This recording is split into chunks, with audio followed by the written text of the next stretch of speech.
Sa wakas, papasok na rin sa PBA si Kobe Paras at ito na mismo yung sinasabi nila na kapag wala ng career sa labas, sa PBA nang bagsak. Anong malay natin, baka sa PBA pala uusbong yung career niya at maitayo niya ulit yung kanyang pangalan. Saan team kaya siya mapupunta?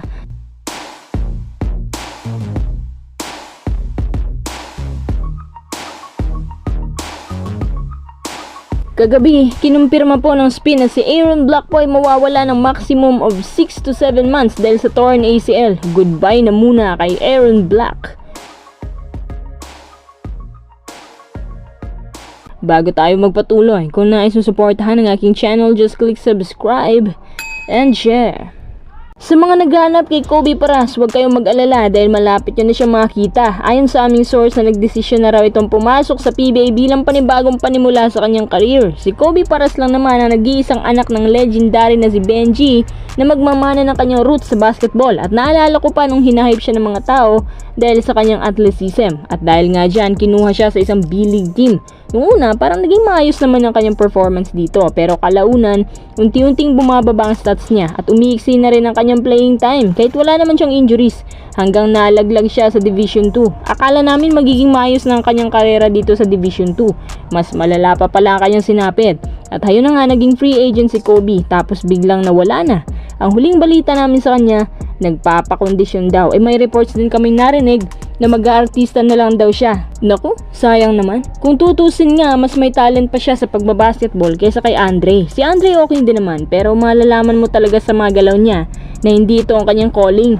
Masipag siya under the basket, matibay dumepensa, pero sa PBA nahirapan siya.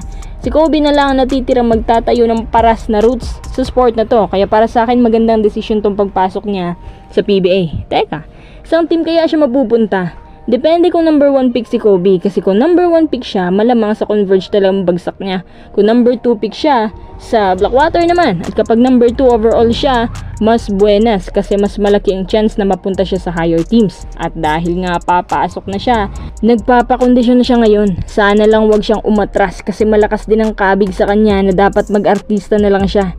Alam ko na madalas siyang i-hype ng mga tao. Sa palagay ko, okay naman siya kahit i-hype kasi malakas naman at malaki ang potensyal. Ang PBA ang sinasabing fallback ng mga nawala ng career sa labas at buti nga naging option pa rin ang PBA. Sana ituloy ni Kobe to at wag na siya magdalawang isip kaysa naman mawalan pa siya ng career.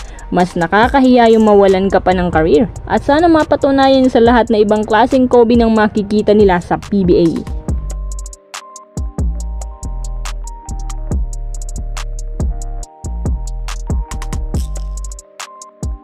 Tara, next update. Kumpirmado na ho na magpapaalam na muna si Aaron Black sa PBA dahil nagtamo po siya ng torn ACL. Isa ito sa mga malalang injury sa isang player.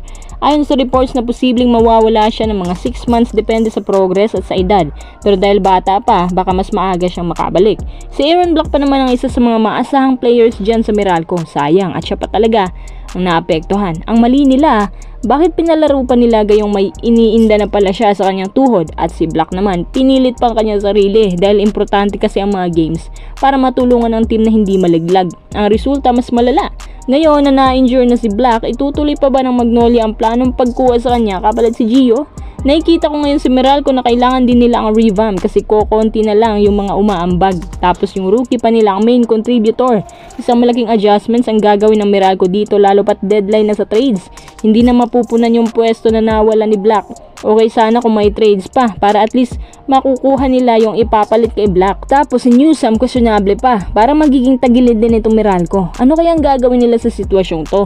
Maaga din kayang malaglag ang Bulls gaya ng main team nila na TNT? Naku, NLEX na lang atang pag-asa ng MVP team tapos hindi pa makapag Final 4. SMC pa rin palang mananaig. Ang Meralco ay isang contender team sa PBA at malaki ang expectation ng mga tao sa kanila lalo na ngayon nagiging kawawa ng TNT sa loob ng dalawang conference.